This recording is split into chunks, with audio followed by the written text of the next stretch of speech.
কাণত ধৰি মাফ খুজিছোঁ এইকাৰণে মই তাতে বেয়া কাম কৰি মাফ খোজা নাই মই আঁঠুকাৰী এইকাৰণে মাফ খুজিছোঁ হয় পংকজ পাঠকে কান্দিছে ফেচবুক লাইভত তেওঁ কিয় কান্দিব লগা হৈছে কিয় তেখেতক কাণত ধৰাই আঁঠু কঢ়ালে আৰু কি এনেকুৱা মিছা মাতিছে আৰু মানুহৰ মূৰত চুলি নথকা মানুহৰ মূৰত চুলি গজোৱাটো কিমান সত্য কিমান সঁচা এই ট্ৰিটমেণ্ট এই সকলোখিনি কথা সামৰি আজিৰ ভিডিঅ'টো এতিয়া আপোনালোকক মই এই ভিডিঅ'টোত এনেকুৱা এটা কথা ক'ম যিটো কথা পংকজ পাঠকে লুকুৱাইছে সেই লুকুৱা কথাটো ভিডিঅ'টোৰ শেষলৈ পাব আৰু প্ৰমাণ সহকাৰে পাব আপোনালোকে কথাখিনি অলৰেডি নিউজ মিডিয়াত গম পাইছেই আমি মাত্ৰ আলোচনা কৰিছোঁ এই কথাখিনি কি হৈছে আৰু কোনটো কথা পংকজ পাঠকে লুকুৱাইছে আৰু কিয় লুকুৱাবলগীয়া হৈছে এতিয়া চাব যোৱাকালি যিটো ঘটনা ঘটি গ'ল পংকজ পাঠকে চুলি নোহোৱা মানুহৰ মূৰত চুলি গজাবৰ কাৰণে এটা দৰৱ আনে আৰু সেই দৰৱটো দি ফুৰিছে গোটেই অসমৰ ইটো মূৰৰ পৰা সিটো মূৰলৈ প্ৰতি ঠাইতে হাজাৰ হাজাৰ মানুহ বহুত দীঘলীয়া লাইন অৰ্থাৎ সকলোৱে বিচাৰে যে নিজৰ চুলিখিনি ভালকৈ সযতনে ৰাখোঁ বা মোৰ চুলি নোহোৱা হৈছে মই চুলিখিনি মানে উলিয়াওঁ আৰু নিজকে হীনমান্যতাত ভোগে সেইসকল ব্যক্তিয়ে যিসকল ব্যক্তিৰ মূৰত চুলি নাথাকে আচলতে সেই বস্তুটো ঢাকিবৰ কাৰণে সেই বস্তুটোৰ পৰা উপশম পাবৰ কাৰণে ইমান দীঘল দীঘল লাইন আচলতে গঢ়ি উঠিছে পংকজ পাঠকৰ এই অধিৱেশন নামৰ অনুষ্ঠানটোত হয় প্ৰথমতে তেওঁ কেম্প বুলি কৈছিল যে কেম্পে কেম্পে মই ঘূৰিম আৰু মোৰ দৰৱসমূহ মই দিম আৰু তেওঁ কিছুমান দৰৱ ফ্ৰী কৰি দিছে এইটো এটা তেওঁ বিজনেছ এটা পদ্ধতি আৰু কিছুমান বস্তুহে কিনিব লাগে তেখেতৰ পৰা আৰু কিছুমান বস্তু তেখেতে ফ্ৰী কৰি দিয়ে যিটো বিশেষকৈ মূৰত লগাই দিয়ে এতিয়া পংকজ পাঠকে সেই বস্তুখিনি দিবলৈ যাওঁতে ঠায়ে ঠায়ে দিবলৈ যাওঁতে বহু মানুহৰ ভিৰ হৈছে আপোনালোকে নিউজ মিডিয়াত দেখিছে আৰু তেওঁ অলৰেডি ফেচবুক লাইভত আহিও কৈছে বা ফেচবুকৰ থ্ৰুৱেদি বা মিডিয়াৰ থ্ৰুৱেদি আহিও টক শ্ব'ত তেওঁ বহিছে পংকজ পাঠক এনেকৈয়ে লাহে লাহে বিখ্যাত হৈ গৈ আছে আৰু কেৱল এইটো ঘটনা নহয় ইয়াৰ আগতেও পংকজ পাঠকে মেথিগুটিৰ ওপৰত কথা কৈ কিছু বিতৰ্কিতমূলক কথা কৈ এনেধৰণে কণ্ট্ৰভাৰ্চিলে আহিছিল আৰু তেওঁ জনপ্ৰিয়তা অৰ্জন কৰিছিল এটা সময়ততো পংকজ পাঠকে কৈছিল যে পানী আচলতে চুবাই খাব লাগে এনেধৰণৰ কথাও কৈছিল আৰু সেইখিনি কথা বাদ কিন্তু এই ঘটনাটো কেনেকৈ সংঘটিত হ'ল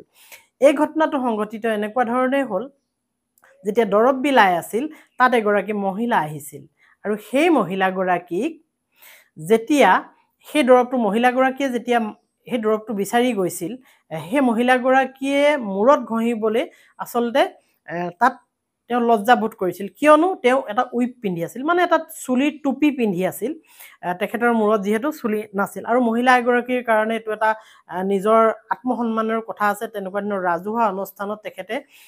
বিচৰা নাছিল যে মূৰৰ টুপিটো অৰ্থাৎ সেই চুলি লগাই থোৱা সেই টুপিটো খুলি মই সেই দৰৱখিনি ঘঁহিম গতিকে তেওঁ বিচাৰিছিল যে এটা বটলত মই লৈ যাওঁ আৰু ঘৰত মই এইটো ঘঁহিম আৰু তেওঁলোকে মান্তি হোৱা নাছিল অৱশেষত সেই কৰ্মকৰ্তাসকলক যিসকলে সেই ঠাইডোখৰৰ পাৰ্মিশ্যন দিছিল তাত বিহু মেলা পাতে সেই ছেক্ৰেটাৰীজনক কৈছিল বা তাৰ বিষয়বিলাক কৈছিল যে মোক কেনেবাকৈ লগ কৰাই দিয়ক আৰু তেনেকৈ লগ কৰাই দিছিল পংকজ পাঠকে পাত্তা দিয়া নাছিল পাত্তা নিদিয়াৰ পিছত বা সেই দৰৱটো দিব পৰা নাযাব ঘৰলৈ এনেকৈ বুলি কোৱাৰ পিছতো মানুহগৰাকী আশাৰে বাট চাই আছিল আৰু অৱশেষত পংকজ পাঠকৰ সেই লগত যোৱা কৰ্মচাৰী এজনে তেখেতক বেয়াকৈ কৈছিল আৰু সেই বিহু মেলাৰ ছেক্ৰেটাৰী অৰ্থাৎ সেই যিডোখৰ ঠাইত পংকজ পাঠকে প্ৰগ্ৰেমটো কৰি আছিল তেওঁৰ অধিৱেশন পাতি আছিল মানে সেই ঠাইডোখৰতে সেই মহিলাগৰাকীক বেয়াকৈ কৈছিল তেওঁৰ কৰ্মচাৰীয়ে আৰু তেতিয়াই সেই ব্যক্তিজনে সেই অৱসৰপ্ৰাপ্ত শিক্ষকজনে মুখ পাতি ধৰি কৈছিল যে মহিলাগৰাকীক কিয় বেয়াকৈ কৈছা তাতেই ঘটনাৰ আৰম্ভণি তাৰ পৰাই কথাখিনি ইমান পৰ্যায় পালেগৈ যে সেই শিক্ষকজনক মাৰপিট কৰিলে আৰু কাষত আপোনালোকে দেখি আছে যে শিক্ষকজনৰ ফটো এই মুখত বেণ্ডেজ আছে আৰু গোটেই তেজেৰে লুটুৰি পুটুৰি হৈ আছে তেনেকৈ তেওঁ বাইট দিছে আৰু গোটেই ঘটনা কৈছে মই তেখেতৰ বাইটটো শুনাম আপোনালোকক কিন্তু তাৰ আগতে আপোনালোকে গম পাই লওক যে মূৰত চুলি গজোৱাটো ইমান সহজ নে এটা দৰৱ মূৰত লগাই দিলে এবাৰ দুবাৰ তিনিবাৰ চাৰিবাৰ লগাই দিলে ইমান সহজে চুলি ওলাই আহেনে ইমান সহজ নহয় কিয়নো এলোপেথিক চিকিৎসাই কয় যে তাৰ যিবোৰ চেল সেই চেলবোৰ মৰি যায় সাপোজ আমি অসমীয়াত খুব সহজ ভাষাত ধৰি লওঁ যে ধৰক এনেধৰণৰ কচু গছ হ'বৰ কাৰণে আমাৰ কি এটা আলু লাগে নহয়নে বা আলুগুটি গছ হ'বৰ কাৰণে এটা আলু লাগে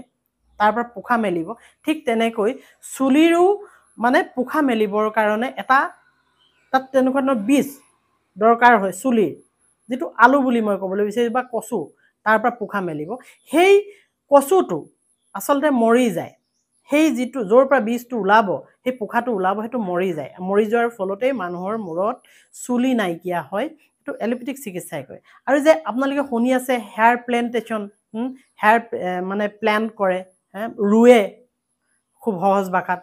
চুলি ৰুৱে বুলি যে কথা এটা আছে পইচা দৰকাৰ হয় বহুতে বহুত হাজাৰ লৈ 25000 50000 40000 ইত্যাদি ইত্যাদি এটো ডক্টৰী এটা চিকিৎসা হেতুত কৰে কি আপোনাৰ জি ঠাইত চুলি নহব সাপোজ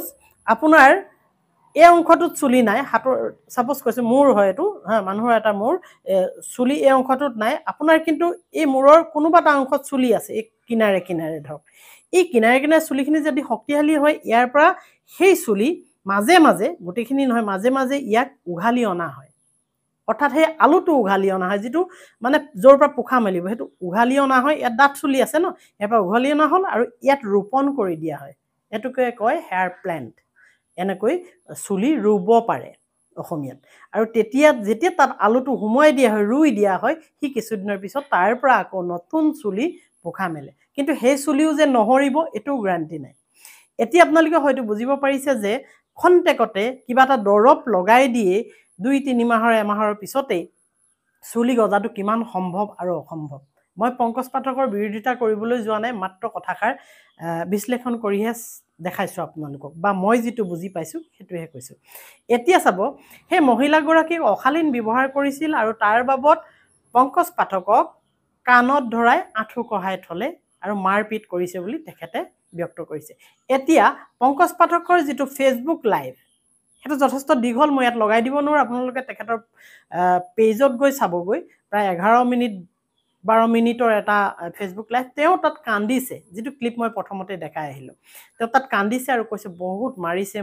মোক হত্যা কৰিবলৈ বিচাৰিছিল ইত্যাদি ইত্যাদি কথা কিন্তু তাত এটা কথাও ঘুণাক্ষৰে এই মহিলাগৰাকী যে অশালীন ব্যৱহাৰ কৰিলে এটো হে ফেসবুক লাইভটোত অকনমানো কোৱা নাই আৰু ইটো কথা কোৱা নাই এই শিক্ষকজনক গুৰুলাকৈ কোনে পিটিলে এই যে বেন্ডেজ লগাবলগীয়া হল তেজ লাগি আছে গুটে গাত এই কথাটো পংকজ পাঠকে ঘুণাক্ষৰেও তাত উল্লেখ কৰা নাই বা তেও সোশ্যাল মিডিয়াৰ পোষ্টটো এটো দিয়া নাই কিন্তু এটো কথাহে তেও বেছি গুৰুত্ব দি কৈছে যে তেখেতৰ টিমটোক প্ৰাণে মাৰিবলৈ লৈছিল আৰু তেখেতক মাৰি পেলাবলৈ লৈছিল তেখেতক আঁঠু কঢ়াইছে মাৰপিট কৰিছে এনেকুৱা কথাখিনি কৈ থকা হৈছে কিন্তু পংকজ পাঠকে তাত কোৱা হৈছে যে তেখেতৰ টিমটোকহে সেই ঠাইখনৰ সেই বিশেষ ঠাইখনৰ মানুহে আসলতে হাৰাসমেন্ট কৰিছে শাস্তি দিছে মাৰিছে সৰু কথা এটা কিন্তু সেই সৰু কথাটো কি প্ৰকৃততে হেতু কথা তেখেতৰ মুখেদি এতিয়ালৈকে ওলোৱা নাই এতিয়া চাওক আমি সকলোৱে জানো এখন তাল নেবাজে দুখন তাল লাগিব বা তাল হাত লাগিব তেতিয়াহে তালি বাজিব বা তালখন বাজিব দুখন গতিকে দুটা পক্ষ লাগিবই পংকজ পাঠকৰ মতে এটা পক্ষই ভুল কৰিছে কাৰণ সেই ঠাইখনৰ সেই বিশেষ মানুহখিনিয়ে ভুল কৰিছে আৰু সেই মানুহখিনিয়েহে পংকজ পাঠকৰ টিমটোক পিটিছে ধৰিছে মাৰিছে কাণত ধৰাই থৈছে পংকজ পাঠকে বা তেখেতৰ গ্ৰুপে তাত একো কৰা নাই কিন্তু যদি কৰা নাই তেনেহলে সেই বিশেষ শিক্ষকজনক অৱসৰপ্ৰাপ্ত শিক্ষকজনক কোনে গুৰুলাকৈ পিটিলে এটো এটা ডাঙৰ প্ৰশ্ন নহয় নে আপোনালোকে গৈ চাব তেখেতৰ ফেসবুক লাইভটোত তেখেতে অকনমানো কোৱা নাই এতিয়া সেই শিক্ষকজনে